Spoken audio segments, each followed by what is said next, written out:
Bonjour à tous et merci d'être là. Je sais que le processus de digestion est en cours et bien avancé, donc on espère qu'on va essayer de vous maintenir éveillés. Bonjour à tous, merci d'être avec nous aujourd'hui. Donc je vais vite faire un petit sondage à main levée. Qui d'entre vous connaît le manifeste Agile ? Ouais, c'est bien. En fait, le manifeste Agile, dans sa première valeur définie, en fait, la première valeur du manifeste Agile, c'est les individus et leur interaction, plus que les processus et les outils. Donc aujourd'hui, on va parler de très peu d'outils, de peu de processus, mais de beaucoup d'interactions entre individus. Et du coup, ça sera en fait le sujet. On va vous expliquer comment on est passé chez Renault Digital, dans l'équipe DevOps, d'un groupe composé d'individualités et de compétences, à une équipe soudée qui travaille finalement en groupe. Et du coup, pour ça, donc, je vous présente ma partenaire pour ce talk, Floriane. Floriane est consultante chez D2SI et travaille en mission chez Renault Digital depuis 1 an et demi, bientôt. Donc c'est une fan absolue de jeux vidéo en ligne. Et elle nous apporte parfois souvent des pâtisseries qu'elle prépare elle-même. Et du coup, si je peux décrire Floriane en quelques mots. Donc c'est quelqu'un de profondément bienveillant comme personne. Et son rôle dans l'équipe est en fait c'est le lien qui permet justement de souder cette équipe. Merci Mehdi. Que dire après tout ça ? Donc mon collègue Mehdi, je suis ravie de travailler avec lui parce que Mehdi c'est quelqu'un de très calme et de très attentif. Je pense que ça lui vient de la plongée et de ses explorations des fonds sous-marins qu'il pratique régulièrement. Mais Mehdi c'est aussi un musicien. Il fait partie d'un groupe de jazz et il joue de la clarinette. Et du coup, c'est aussi lui qui donne un peu le tempo dans l'équipe, puisque parmi ses activités, il pilote un petit peu nos objectifs vis-à-vis de la technologie et attribue les activités à chacun. Alors Mehdi, je pense que tout le monde connaît Renault, mais est-ce que tu pourrais quand même nous en dire 2 mots ? Je vais essayer d'être bref. Donc, je vais garder 3 de ces points-là qui sont pour moi qui expliquent bien les choses. Donc, le groupe Renault a fêté ses 120 ans cette année. Donc, c'est une belle histoire. Et en 2017, on est passé en fait les premiers vendeurs de voitures électriques en Europe. Et quand on parle du groupe Renault, on parle de 5 marques. Donc, Renault, Dacia, Samsung Motors, Lada, qui est une marque russe, et Alpine. Voilà. C'est les 5 marques vendues par le groupe Renault. Je vais passer rapidement sur les chiffres, je vous épargne ça. Donc Renault, c'est un lent passé. Ça a accompagné la culture et l'histoire française du XXe siècle. Donc vous reconnaissez sûrement ces marques-là, ces modèles-là plutôt. Depuis 2011, il y a eu une refonte complète du visuel de la marque. Donc c'est les dernières voitures en fait Renault et qui a demandé en fait une remise en cause de toute une culture qui était très très présente chez Renault. Et l'étape d'après, c'est changement de culture sur la partie innovation. Donc là, j'ai mis quelques photos de projets de taxis autonomes et de voitures de livraison de marchandises autonomes. Et voilà, donc ça laisse un peu rêveur. La belle innovation. Et du coup, pour favoriser l'innovation au sein de l'IT, l'idée de Renault, ça a été de créer une entité digitale, c'est bien ça ? Exactement. Donc Renault Digital, ça fait partie des nombreuses entités de Renault qui travaillent sur l'innovation. Et donc Renault Digital est orienté IT. Ça a été créé en janvier 2017, donc on va bientôt fêter nos 2 ans d'ancienneté. On est 400 collaborateurs, dont 300 en France. Et on cible, en fait, on est un incubateur de projets qui sont bien ciblés avec une délivrance de valeur bien. Voilà. Là, j'ai mis un tableau qui est à côté de la machine à café. En fait, c'est la définition pour les collaborateurs. On les invite à donner leur définition des nouvelles manières de travailler. Donc moi, j'aime bien en fait décrire Renault Digital comme un laboratoire pour tester des nouvelles méthodes d'organisation. Donc on parle d'entreprises apprenantes, on parle de gouvernance partagée, tout ça. Donc c'est ce qui est en train d'être mis en place. Donc en termes d'effectifs, il y a les pourcentages là, de la semaine dernière. En fait, les détachés du groupe Renault, en fait, généralement, ce sont les product owners des projets, ou bien les contrôleurs de gestion, des fonctions comme ça. Donc il y a des internes et des prestataires. Donc à la création de Renault Digital, il y avait 70% de prestataires. Et en termes par exemple, dans l'équipe DevOps, il n'y avait aucun interne, il n'y avait que des prestataires. Et typiquement, D2SI, c'était la société qui a commencé en fait toute l'infrastructure et les outils chez Renault Digital. Voilà. Je passe rapidement. Là, c'est en fait, on est composé de hubs digitaux qui sont à Sao Paulo et à Moscou, avec le Renault Digital qui est en France. Et on ambitionne de créer 2 hubs digitaux en Chine et en Inde en 2019, voilà, pour adresser tout le territoire où il y a de l'industrie chez Renault. Donc, en termes de process, tous les besoins des projets nous viennent des métiers Renault, qui sont décrits là dans les domaines. Et nous sommes composés de 4 pôles de compétences qui sont en fait le pôle agile, le pôle expérience utilisateur, le pôle big data et le pôle technologie, parmi lesquels en fait il y a l'équipe DevOps. Là, je décris grosso modo en fait le process d'entrée des projets chez Renault Digital. Donc la phase de cadrage du projet, là où on va donner en fait les ressources, on va staffer le projet, on va définir le périmètre. Les phases de développement en Scrum, en fait, avec des sprints pour délivrer un MVP. Une fois que le MVP est finalisé, on passe chez Renault, dans la DSI traditionnelle de chez Renault. Donc les puristes de Scrum vont, j'imagine, crier au scandale, en fait, vu qu'on fait une coupure dans le process, qu'on change l'équipe de développement. C'est un anti-pattern Scrum. Mais en fait, c'était la manière qu'a trouvé Renault Digital pour diffuser petit à petit la culture agile, que ce ne soit pas très brutal. Donc petit à petit, un projet qui passe chez Renault, donc il y a les PO qui ont passé un an au moins chez Renault Digital, donc ils vont diffuser cette culture, et ils sont accompagnés par les agilistes et les lead dev. Dans tout ça, il y a une équipe qui s'appelle DevOps chez Renault Digital.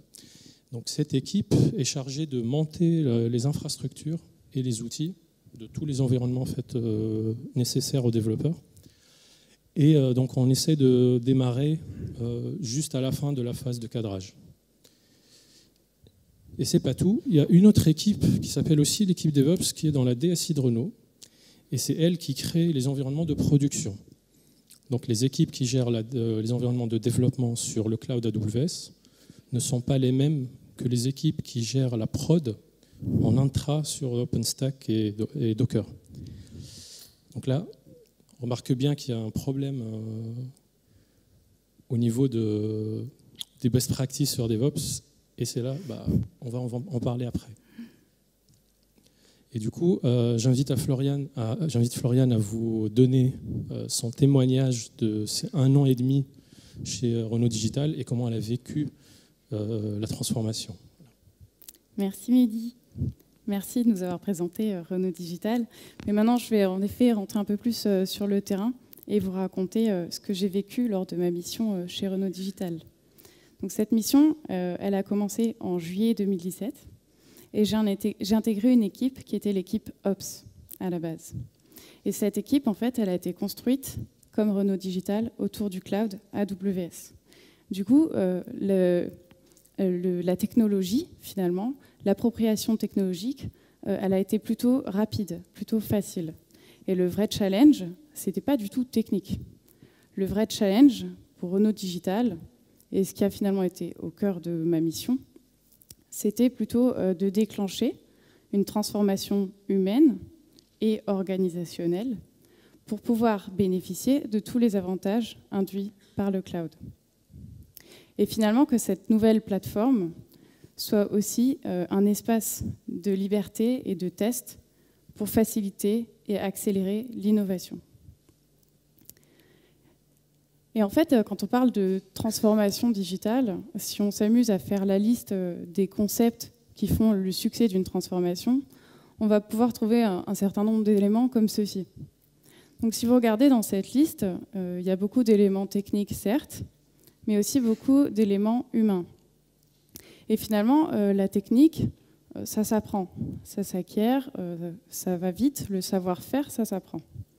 Par contre, le savoir-être, l'humain, ça prend beaucoup plus de temps à changer. Parce que le savoir-être, ça se transmet. Et c'est même ça qui va rester plus que la technologie. La technologie, elle évolue tout le temps, mais les humains, ils mettent beaucoup plus de temps à changer. Et pour moi, ce qui fait la véritable réussite d'un projet de transformation, notamment digital, finalement, c'est l'humain. Pour moi, 90% du succès d'un projet de transformation, c'est des histoires d'interaction humaine. Pourtant, quand je suis arrivée chez Renault Digital, j'ai découvert les équipes de dev qui étaient concentrées sur leur langage. J'ai découvert l'équipe des architectes qui étaient concentrés sur leur technologie et les ops qui, eux, étaient concentrés sur leurs outils. Et je me suis dit, en fait, personne ne se parle. Et moi qui ne suis pas forcément une geek, je me retrouve là-dedans. Je me suis dit, mais à qui je vais parler? À qui? Et en fait, il y a quand même quelqu'un à l'équipe Ops qui, lui, beaucoup de monde venait le voir. Il y a certains jours, il y a même des gens qui faisaient la queue derrière son bureau. J'avais envie de leur donner des tickets par ordre d'arrivée. Et en fait, cette personne, c'est la personne qui s'occupait du support chez les Ops. Et après avoir passé quelques jours avec lui, j'ai compris pourquoi on avait tellement de demandes de support de la part des devs. C'est qu'en fait, à la création de Renault Digital, l'équipe Ops et l'équipe Dev, elles étaient arrivées en même temps. Du coup, l'équipe Ops, rapidement, ils avaient dû monter un pipeline de CI/CD, des environnements applicatifs, des outils.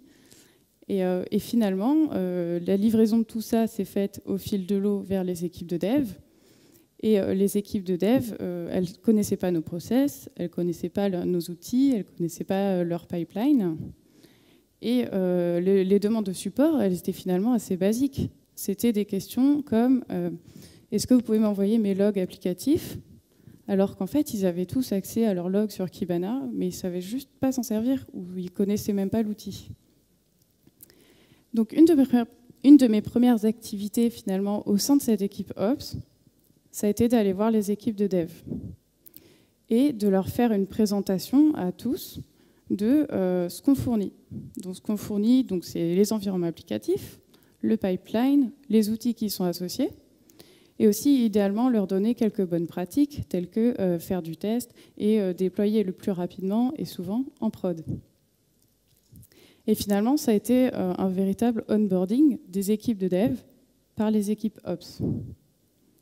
Et pour aller plus loin avec eux, une fois qu'ils avaient pu prendre la main sur leur pipeline, je leur ai proposé de me revoir pour un second rendez-vous, pendant lequel on pouvait déployer ensemble leur premier bout de code. Donc il suffisait qu'ils aient fait un petit Hello World et on pouvait déclencher le pipeline, voir ensemble s'ils savaient aller voir les jobs qui se déclenchaient, voir s'ils savaient lire leur log applicatif, vérifier avec le monitoring si leur conteneur était bien monté, si leur application était bien déployée. Et finalement, avec ça, les devs ils sont devenus beaucoup plus indépendants et beaucoup plus autonomes sur la prise en main de leurs outils et sur leur utilisation de nos services. Mais finalement, les équipes de dev, ce n'étaient pas les seules à devoir s'impliquer dans cette démarche d'apprentissage. Une autre équipe qu'on allait voir, c'est finalement le pôle agile. Donc les Scrum Masters et les coachs agiles. Et ceux-là, ils ont été directement emballés par la démarche. Forcément, on rendait leurs équipes beaucoup plus autonomes. Et ils ont pu nous garantir qu'à chaque démarrage d'un nouveau projet, l'équipe de dev pourrait consacrer leur premier sprint à prendre en main leur environnement de travail. Et ça a été une vraie étape finalement. Sans nous en être rendu compte, on a passé un cap, le cap de rendre les équipes plus autonomes et de commencer à travailler ensemble, d'avoir beaucoup plus d'interactions et commencer à construire ensemble nos outils, nos services. Et ça marchait bien jusqu'au moment où. Ce moment, c'était quand on nous a dit mais maintenant, en fait, on va accueillir 50 projets de plus. Et dans l'équipe Ops, ça ne pouvait pas trop continuer parce que donc on avait une personne qui s'occupait du pipeline de CI/CD, une personne qui s'occupait des environnements applicatifs, une personne qui s'occupait du monitoring. Et si l'une de ces personnes n'était pas présente, on ne pouvait pas livrer, parce que personne d'autre n'avait la connaissance. Donc là, il a fallu changer aussi nos méthodes de travail à l'intérieur même de cette équipe Ops. Et cette transformation s'est passée par, évidemment, l'automatisation, la standardisation, l'industrialisation, pour pouvoir délivrer plus rapidement. Et ça a nécessité un vrai changement dans nos manières de travailler et de collaborer ensemble. Donc ces changements, ça a été, dans un premier temps, puisqu'on fait de l'infrastructure as code, de récupérer beaucoup plus des manières de faire, des méthodes des développeurs. Donc par exemple, on a commencé à faire des merge requests, des code reviews, du peer programming, mettre en place des normes de nommage. Et c'est aussi récupérer des méthodes et des savoir-faire de l'équipe agile. Donc en agilité, ça va être, on a récupéré par exemple les daily meetings, le fait de faire une démo, pour se montrer et partager les sujets qui avaient pas mal avancé dans la semaine. Donc ça a favorisé le transfert de connaissances au sein de l'équipe.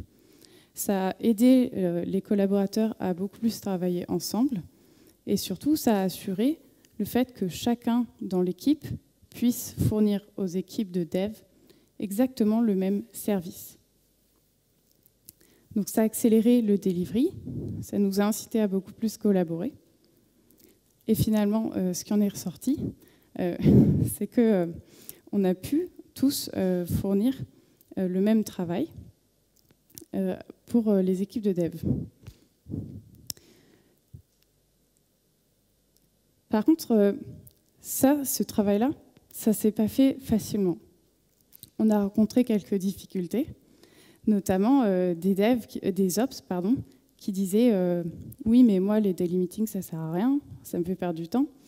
Je ne comprends pas, j'ai poussé du code et on me valide pas ma merge request parce que je n'ai pas respecté une norme de nommage.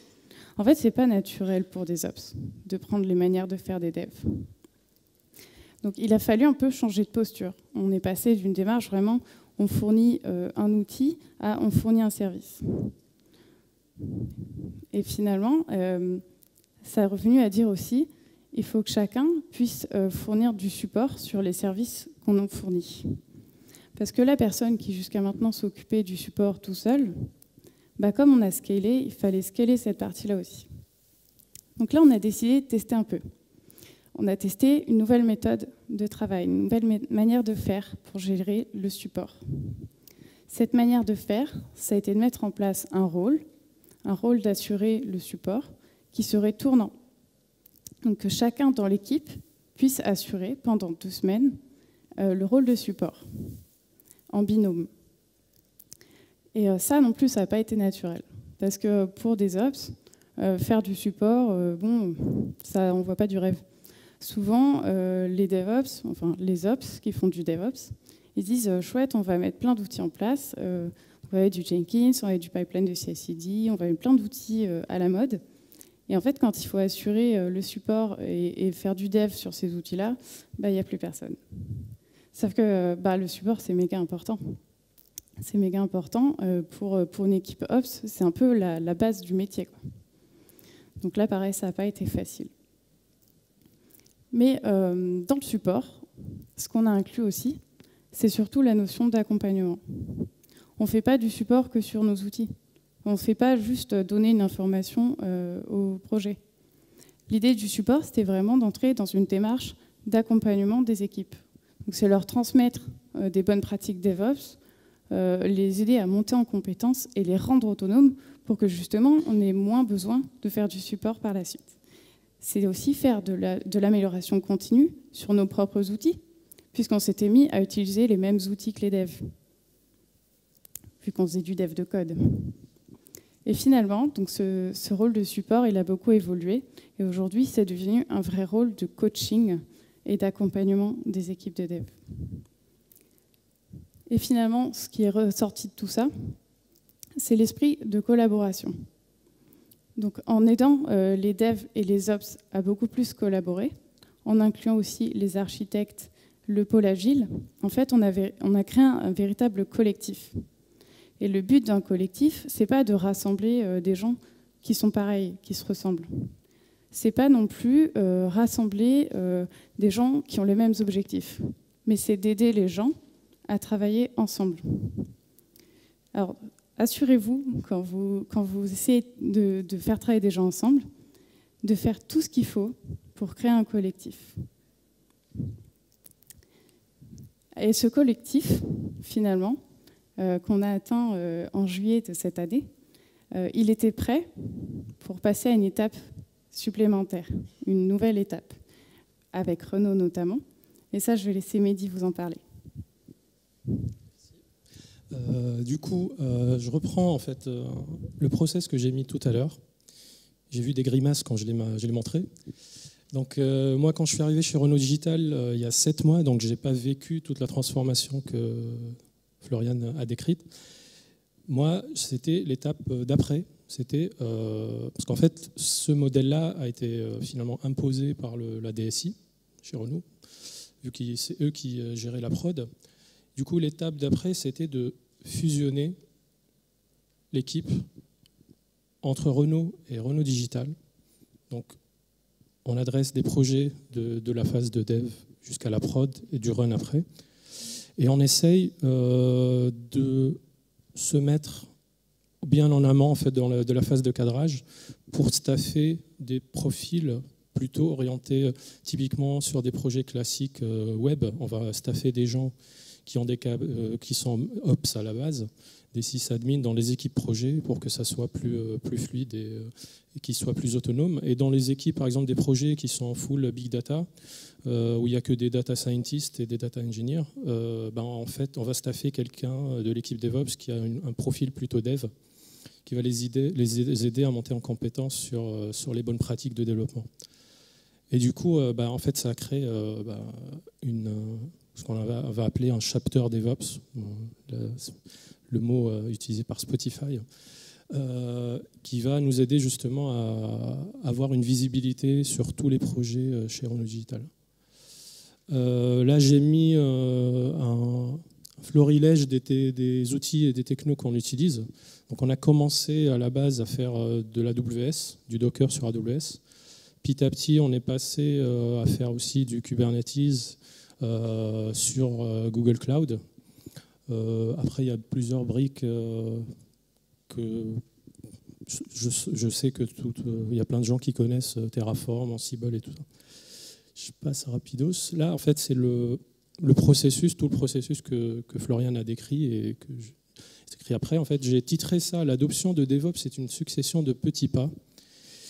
En fait, il y a plein d'entreprises ils disent « on va faire du DevOps, on va le faire au bout de 6 mois ». Ce n'est pas possible. Pour mettre en place une bonne démarche DevOps, il y a un ensemble de prérequis, dont 3 très importants. Il faut que les équipes de dev soient déjà en mode agile. On ne peut pas parler de DevOps s'il n'y a pas d'équipe de dev déjà qui maîtrise les process agiles. On ne peut pas faire de DevOps s'il n'y a pas une phase d'industrialisation avant. de la part des équipes d'Ops. Et le plus important, on ne peut pas faire de DevOps si les équipes de Dev et les équipes d'Ops ne veulent pas parler ensemble. Ça, c'est un prérequis très important. Il faut qu'ils aient la volonté de travailler ensemble.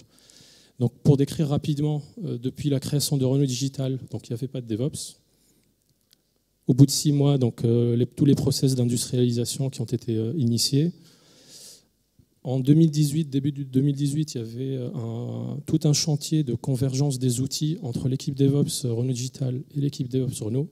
Donc on a fusionné notre référentiel de code source, on a fusionné les outils de ticketing, de gestion d'incidents et tout ça, pour qu'ensuite on puisse fusionner les équipes ensemble. Ça, c'était deuxième semestre de 2018. Qui était effectif depuis septembre. Donc on n'a pas suffisamment de recul pour faire un retour d'expérience de comment ça s'est bien passé. Ça fait partie de nos challenges pour 2019. C'est de comment garder cette cohésion dont Florian a parlé, cette cohésion d'équipe, tout en étant sur 2 sites géographiques différents. Donc ça, c'est un challenge énorme qu'on aura à relever. Et du coup, on est très...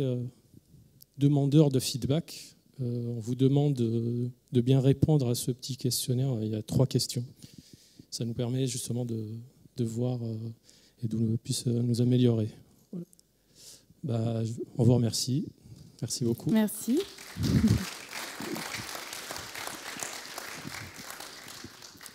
On a 3 minutes pour des questions.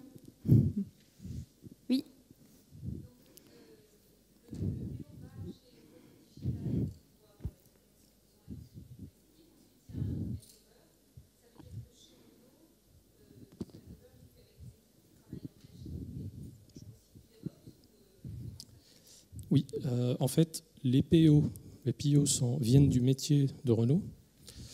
Ils font une semaine de onboarding chez Renault Digital pour être formés sur Scrum et les process agiles. Après, ils prennent en charge leur équipe.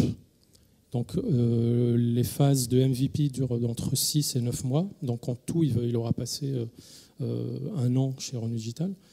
Quand il repasse chez Renault, en fait, ce onboarding est ouvert à tous les salariés de Renault, quelle que soit leur entité. Et du coup, il y a beaucoup de développeurs de chez Renault qui sont formés aussi, ou bien qui viennent faire des projets chez Renault Digital et reviennent après. Donc il y a des développeurs qui sont formés en agilité. Et je pense en fait les développeurs, c'est les personnes qui sont déjà les plus avancées en termes d'agile. C'est plus les managers et les chefs de projet qui sont en retard par rapport à ça. Et surtout sur le terrain, en fait, le transfert d'une équipe à l'autre, il ne se fait pas comme ça, on donne le code et débrouillez-vous. En fait, l'équipe qui récupère le projet se déplace physiquement là où se trouve l'ancienne équipe et ils travaillent ensemble pendant plus d'1 mois en binôme pour être sûr de s'être approprié le projet de A à Z et pouvoir le récupérer. Et surtout, au-delà de s'approprier le code et les outils, c'est aussi s'approprier la culture agile qui va avec. Peut-être le temps d'une dernière question ? 1 minute. Donc il reste 1 minute s'il n'y a pas d'autres questions. En tout cas, on sera là si vous avez d'autres questions à nous poser. Merci. Merci.